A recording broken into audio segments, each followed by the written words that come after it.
ભજન અને સત્સંગ. ભજન અને સત્સંગમાં મુકામે આપણે જવું પડે છે. અને ભજન સત્સંગમાં ફાયદો શું? ભજન સત્સંગ છે એ આપણા ભીતરનો અરીસો છે. ભીતરનો અરીસો છે. ભજનની અંદર જે શબ્દ છે એ કહે છે એ આપણા ભીતરનો અરીસો આપણા ભીતરમાં કેવા છે એ બતાવે છે. શરૂઆત આપણે ભજન. અરજ અમારી પ્રભુ એટલી સાંભળો સર્જનહાર. અરજ કહેતા પ્રાર્થના. પ્રાર્થના હું કામ કરવી પડે છે? પ્રાર્થના એટલા માટે કરવી પડે છે કે લઘુતા છે પ્રભુતા મિલે, પ્રભુતા છે પ્રભુ દૂર. કીડી મિશ્રી ખાતે હાથી ફાકતે ધૂળ. લઘુતા એટલે નાનાપણું. જે નાનાપણું એટલે ભીતરમાં નાનાપણું. ભીતરની અંદર કોઈ જાતનું હું કાંઈક છું, હું કાંઈક જાણું છું, હું જ્ઞાની છું, મારે આ સગવડ છે ને આવું બધું ભીતરમાં જે કંઈ છે ને ભીતરમાં કંઈ ખાલી થઈ જવાનું છે. બસ ભજનની અંદર આપણે એવું સૂચન કરે. કીડી છે એ વેરુમાં ખાંડ વેરાણી હોય તો એ કીડી કણ ઉપાડી શકે, પણ હાથી છે એ ન ખાઈ શકે એ ખાંડનો દાણો. હાથી તો ખાવા ધારે તો ધૂળે જ મોઢા આપે. એમ જેના ભીતરમાં હાથી જેવું સ્વરૂપ છે, અભિમાન છે, હું કંઈક જાણું છું, હવે એ તો બધું આપણે ખ્યાલ જ છે, ખબર જ છે, એના મોઢામાં છે ને ખાંડનો દાણો ન આવે, ધૂળે જ આવે. એટલે અરજ અમારી પ્રભુ એટલી સાંભળો સર્જનહાર. સર્જનહાર એટલે પરમાત્મા. અને વિવેક બુદ્ધિ અમને આપજો. વિવેક બુદ્ધિ. નકરી બુદ્ધિ તો જનાવરની છે, નકરી બુદ્ધિ તો પંખીની છે, નકરી બુદ્ધિ ઢોરને પણ છે. ઢોરે હાજે ખીલે આવી જાય છે, જનાવરને એને બુદ્ધિ છે. વિવેક અને બુદ્ધિ. વિવેક દરેક વસ્તુ ઉપર વિવેક માણસનો હોય. ઉદાહરણ છે સ્વામી વિવેકાનંદનું નામ, મૂળ નામ એનું નરેન્દ્ર હતું, પણ એને દરેક વસ્તુ ઉપર વિવેક મેળવ્યો એટલે એનું નામ વિવેકાનંદ પડી ગયું. નકર મૂળ નામ એનું નરેન્દ્ર હતું. આપણે ઘણી વખત વાત તો કરી ગયા છીએ અને ફરીથી વાત કરી કે સ્વામી વિવેકાનંદને વિદેશની અંદર વિશ્વ ધર્મ સભા ભરાણી. ધર્મ સભા વિદેશની અંદર આખા વિશ્વની ભરાણી. આખા વિશ્વની ભરાણી એટલે એમ દરેક દેશના પ્રતિનિધિને એકને આમ જવાનું. દરેક દેશના એક પ્રતિનિધિને એકને જવાનું.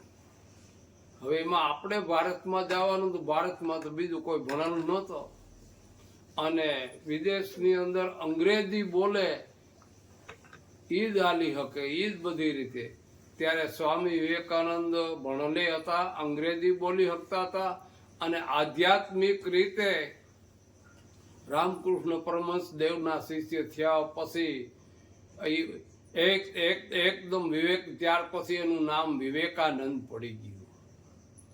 એટલે વિવેકાનંદને નિમણૂક મળે છે.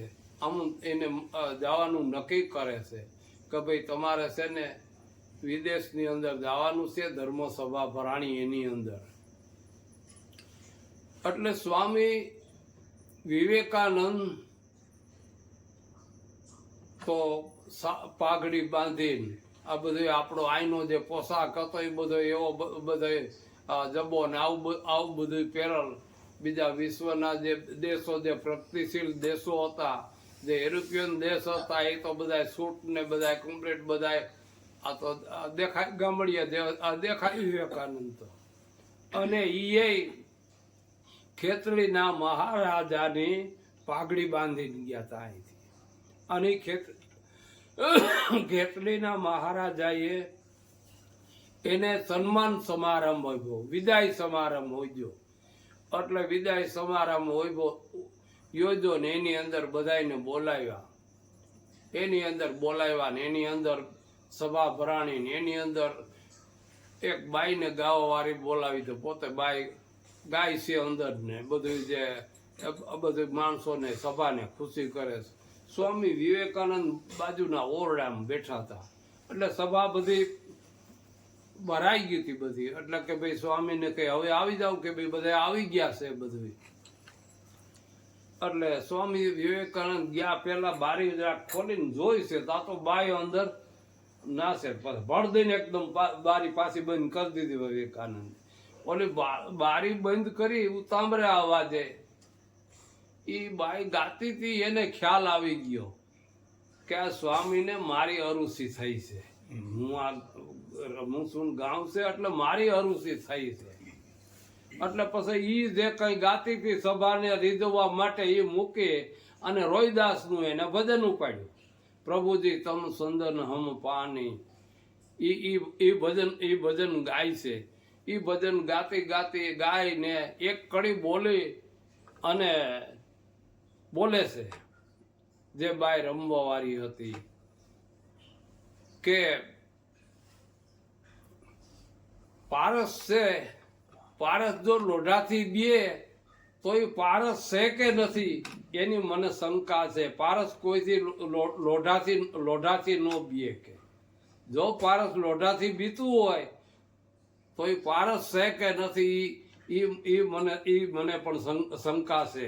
ગાવારી બાઈ સ્વામી વિવેકાનંદ ને આ સાંભળ્યો એટલે એકદમ ઉઠીને બાઈના પગેમાં જઈને પડી જાય સીધો, કે મારા ગુરુ રામકૃષ્ણ પરમહંસ દેવે જે ભ્રમણા મારી નહોતી ભાંગી એ આજ ભાંગી નાખી. એટલે પછી સ્વામી વિવેકાનંદ જાય છે, અને જાતા પેલા પોતાને વિચાર આવે છે કે મારા ગુરુ રામકૃષ્ણ પરમહંસ દેવ હોત તો એના આશીર્વાદ લઈ અને એને મળી અને પગે લાગીને હું જાત. એ દેવ થઈ ગયા હતા.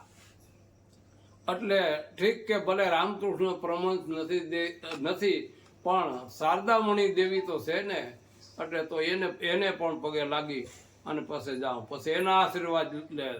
પછી સ્વામી વિવેકાનંદ જાય છે શારદામણી દેવી પાસે, હાથ જોડીને ઉભા રહ્યા કે માં હું આશીર્વાદ લેવા આવ્યો છું તમારી પાસે. આજે મારા ગુરુ રામકૃષ્ણ પરમહંસ દેવ નથી અને મારે વિદેશમાં જવાનું થયું છે અને હું આશીર્વાદ લેવા આવ્યો. એટલે શારદામણી દેવી કે કાંઈ વાંધો નહીં બેટા, રસોડામાં પારી પડીને પટ્ટી છે ને બકાલું મારવાની લેતો આય અને મને આજ તને આશીર્વાદ આપે. એટલે સ્વામી વિવેકાનંદ જાય છે, પારી લઈને પારી પોતાના હાથમાં રાખે છે અને હાથો છે એ શારદામણીને દે. એટલે શારદામણી દેવીએ ખુશ થઈને વાહ ઠપકારે, જા બેટા તારો વિજય થાહે. એટલે નકર માણસ દે તો હાથો પોતાની અંદર નામ રાખે. આટલા દરેક વસ્તુનું વિવેક, એટલે વિવેક બુદ્ધિ અમને આપજો. એક આપણે વિવેક એના ઉપર જ આ વિવેકાનંદનો દાખલો લેવો પડ્યો. વિવેક બુદ્ધિ અમને આપજો, આપો શુદ્ધ વાણીને વિચાર. વાણી એટલે શુદ્ધ, આપણે બોલતાની સાથે બીજાને દુઃખ ન થાય, બીજાના આત્માને કોઈ જાતનો ઘા ન લાગે, બીજાના આત્માને દુઃખ ન થાય. વિવેક બુદ્ધિ અમને આપજો, આપો શુદ્ધ વાણીને વિચાર. દુર્ગુણોથી દૂર અમને રાખજો, ટાળો મારા દેહનું અભિમાન. દુર્ગુણ એટલે દારૂ, જુગાર, ચોરી, જારી, જીવ મીછા, આ બધા દુર્ગુણો. કામ, ક્રોધ, લોભ, મોહ, ખટપટ, ઈર્ષા, કાવા દાવા. પછી બીજા બધા મારા કરતા હલકા છે, હું કઈક ભારે છું. આ બધું અભિમાન. એટલે देने का अनुदान है, लेने का हरि का नाम, तरने का आधीनतान ने बुडने का है अभिमान. जो बुडવું હોય તો કરજો અભિમાન. એટલે અભિમાન છે એ ઉડાડે છે. દુર્ગુણોથી દૂર અમને રાખજો, ટાળો મારા દેહનું અભિમાન. કરીએ બુરું અમે કોઈનું પણ બુરું ન કરીએ, અને બુરું કોઈનું કરીને મન વચન અને કર્મથી. બીજાનું કર્મથી ક્યારે કર્યું, કોઈ વસ્તુ આપણે લઈ લઈએ એ કર્મથી કર્યું કહેવાય. પછી આપણે બોલતાની સાથે બીજાને દુઃખ થાય, બીજાને આત્માને ઘા લાગે, તો એ વચન. અને મનમાં વિચાર આવ્યો કે એટલા માણસ એ નકર લઈ લેતા વસ્તુ ગમે તે વધતો, તો એ મનની ચોરી. એ મનડાની ચોરી મટી, મારા દિલડાની ચોરી મટી, મારે અહીંયા આવી ધીર ગુરુ મેં બની ગયા ફકીર. એટલે મન વચન અને કર્મથી કરીને દુર્ગુણોથી દૂર અમને રાખજો, ટાળો મારા દેહનું અભિમાન. કરીએ બુરું અમે કોઈનું, મન વચન અને કર્મથી કોઈનું બુરું ન કરી. દેજો સત બુદ્ધિના દાન. પછી કે વાણી નિર્મળ અમને આપજો, કરુણા કરીને કીર્તાર. કર્મના બંધન મારા કાપજો, ને ઉતારો ભવજળની પાર. વાણી નિર્મળ પાણી હોય તો નીર જે પાણી છે, ચોખ્ખું પાણી છે, એ પાણી બધાયને ભાવે છે. પાણી ચોખ્ખું નિર્મળ ચોખ્ખું આવેલું જતું હતું એ પાણી છે, અને ગટરનું પાણી છે. ગટરનું પાણી કોઈ પીતા તો નથી, પણ એમાં કપડાય ધોતા નથી, પણ એને જોઈતોય માણસને અરુચિ થાય છે, જોઈતોય ચીતરી ચડે છે. કારણ કે એમાં ભારો ભાર મેલ ભર્યો છે. એમ આપણી અંદર ભારો ભાર જો મેલ હોય તો એ કોઈને ગમતું નથી. જેમ ફૂલ સહી બધાને ગમે છે, હિન્દુને ગમે છે, મુસલમાનને ગમે છે, પારસીને ગમે છે, ક્રિશ્ચનને ગમે છે, ફૂલ 18 કોમને નમે છે. ફૂલ 18 કોમને ગમે છે. ફૂલ સ્ત્રીને ગમે, પુરુષને ગમે, અરે ફૂલ રાક્ષસને ગમે છે. તો આપણે બધાને ગમીએ એવા થઈ ગયા છીએ, આપણે બધાને ગમીએ છીએ. પણ ઘણાને ઘરમાંય ગમતા ન હોય, ઘરની અંદર અરુચિ થતી હોય, ઘરની અંદર એને કાં તું મરી તો સારું, કાં અમે મરી તો સારું. ઘરની અંદર આવું તો એવું જીવન શું કામનું? એટલે દુર્ગુણોથી દૂર અમને વાણી નિર્મળ અમને આપજો, કરુણા કરીને કીર્તાર. વાણી નિર્મળ કે જે વાણીની અંદર મળ નહીં. નિર્મળ પાણી ચોખ્ખું વહેતું હોય, ન પીવું હોય એની આ બે ખોબા પી છે, હાથ પગ ધોઈ છે. ગંદુ પાણી કોઈ પીતા નથી. એમ નિર્મળ છે વાણી. નિર્મળ એટલે મળ વગરની. મળનું બીજું નામ મેલ વગરની. વાણી નિર્મળ અમને આપજો, કરુણા કરીને કીર્તાર. કર્મના બંધન મારા કાપજો, ને ઉતારો ભવજલ ભાર. કર્મના બંધન આપણે ઉઠીએ છીએ દિવગેથી દિયાસમાં લગી, આ આંખેથી જોવાનું ન જોવાનું જોવાઈ જાય છે, જીભાનથી ન બોલવાનું બોલાઈ જાય છે, કાનથી ન સાંભળવાનું સંભળાઈ જાય છે. એટલે ઓલા 3 વાંદરાના ફોટા આપે છે. એક વાંદરો કાન આડા હાથ રાખે છે, એક વાંદરો મોઢા આડા હાથ રાખે છે, એક વાંદરો છે આખું આડા હાથ રાખે છે. બુરા મત સુનો, બુરા મત દેખો, બુરા મત બોલો. એટલે વાણી નિર્મળ અમને આપજો, કરુણા કરીને કીર્તાર. કર્મના બંધન, જે આવા કર્મના બંધન સહી મારા કાપજો. અને કર્મના બંધન સદગુરુ સિવાય બીજું કોઈ કાપી શકતું નથી. કારણ કે જગતની અંદર ગુરુ અને સદગુરુ બે છે. સદગુરુનો ગુરુનો કોઈ પાર નથી. ગુરુ હાલતા જેટલા જોઈએ એટલા મળી જાય, સદગુરુનો હાલતા મળે. સદગુરુ તો તોળી કે દેશ ફરી વિદેશ ફરી સગળો સંસાર. પણ જેને દેખે મારા નેણા ફરે, જેને દેખે મારા નેણા ઠરે, એવાનો પડ્યો છે દુકાળ. એવા માણસો મળવા મુશ્કેલ છે. ઈ સદગુરુ છે એ ઓછા મળે. એટલે કર્મના બંધન મારા કાપજો ને ઉતારો ભવજળની પાર. અરજ અમારી એટલી સાંભળો સર્જનહાર, વિવેક બુદ્ધિ અમને આપજો, આપો શુદ્ધ વાણીને વિચાર. અંતર ઉજ્જવળ કરજો આત્મા, આપજો સારા ગુણ અને જ્ઞાન. કલ્યાણ કરો પ્રભુ સૌ કોઈના, મેર એવી કરીને મહેરબાન. અંતર ઉજ્જવળ કરજો આત્મા. આત્મા ઉપર શેનો મેલ ચડ્યો છે? ઢાંક્યો પાવક ધૂમરે, વાતરે રાખ્યો સૂર. અવિદ્યાના આવરણથી ઢંકાઈ ગયો છે આત્મા, એથી સમજણ રહી ગઈ છે દૂર. આત્મા ઉપર અવિદ્યાના આવરણ છે ને એ ચડી ગયા છે. એને હિસાબે આત્માનો જેમ સેમ સાક્ષાત્કાર થતો નથી, એને હિસાબે શુદ્ધ આત્મા નથી. એટલે અંતર ઉજ્જવળ એટલે આત્માને એમ ઉજ્જવળ કરવાનું કીધું છે. જે આવરણ દૂર થઈ જાય તો આત્મા નિરંતર છે. સૂર્ય આડા વાદળાની ઠેઠ થઈ જાય છે તો સૂર્ય દેખાતો નથી, સૂર્ય લજાતોય નથી, ખીજાતોય નથી, એનો પ્રકાશ કઈ ઘટ્યોય નથી, અજવાળું કઈ ઘટ્યું નથી. પણ વાદળાની ઠેઠ જો ખસી જાય એટલે જેમ છે એમ એનો એકદમ પ્રકાશ પડે છે. એમ અવિદ્યાના આવરણ જો ઉરમાંથી ખરી જાય તો જે આત્માનો જે પ્રકાશ પડવો જોઈએ એવો પ્રકાશ પડતો નથી. જેટલું મગન બાપાએ જે ઉપદેશ કર્યો જયદેવ બાપાને, એ જ ઉપદેશ આપણે ને જયદેવ બાપાએ કર્યો છે. મગન બાપા કરતા જયદેવ બાપાએ જે ભીતરમાં ખોદ કરી અને ભીતરની અંદર ખોદ એટલી કરી, સંશોધન કરતા કાયમ નવું કાયમ એની સુરતા ન્યા. એટલે એના કરતા જેમ ઘણી વખત વાત કરતા કે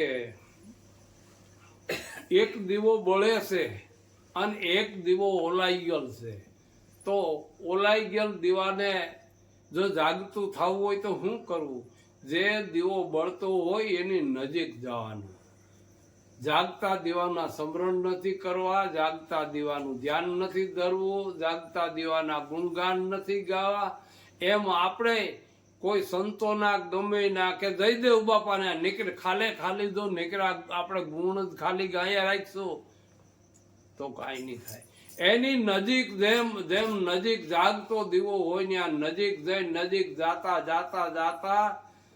જાગતા દીવાની જે જોત છે એ સળાંગ મારી અને જે ઓલાઈ ગયેલ દીવામાં જાય છે, ઓલોય પેટાવાઈ જાય છે. બે દીવા બળવા માંડે છે. પેલો દીવો બળતો તો એમાં કાંઈ ઘટતું નથી અને એમાં કાંઈ ઓછું રહેતું નથી પાછળ પેટાયું એમાં. અને એમાંય કદાચ પેલો દીવો જે જાગતો હતો અને એ દીવા કરતા બીજા દીવાનું જો મોઢિયું કદાચ મોટું હોય તો વધારે પ્રકાશ આપે. એમ રામાનંદના મોઢિયા કરતા કબીરનું મોઢિયું મોટું, એને પ્રકાશ વધારે આપ્યો. ભીમ સાહેબ કરતા જીવનનું મોઢિયું મોટું, એમ પ્રકાશ આપ્યો. એમ મગન બાપા કરતા જે કઈ 18 કોમ દેશ વિદેશ જયદેવ બાપાને એટલો પ્રકાશ આપે. એટલે અંતર ઉજ્જવળ કરજો આત્મા, આપજો સારા ગુણ ને જ્ઞાન. જ્ઞાન એટલે કેવું જ્ઞાન? જ્ઞાન બીજાનું કોઈનું શીખેલ જ્ઞાન નહીં.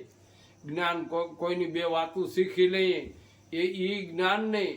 પ્રથમ નમો ગુરુદેવને જેને આપ્યું નિજ જ્ઞાન. નિજ કહેતા મારું પોતાનું, હું કોણ છું, કહા સે આયા કહા સમાયા, ઓ બડા અસંભા, પરાપારથી ન્યારા ખેલે નહીં સૂરજ નહીં સંધા. એટલે અંતર ઉજ્જવળ કરજો આત્મા, આપજો સારા ગુણ ને જ્ઞાન. કલ્યાણ કરો સૌ કોઈનું, મેર એવી કરો મહેરબાન. એટલું પ્રભુ અમને આપજો ને સાંભળો ગરીબન વાત. જયદેવ કહે અરજી એટલી, સાંભળો આ અંતરનો અવાજ. સદગુરુ મહારાજની જય.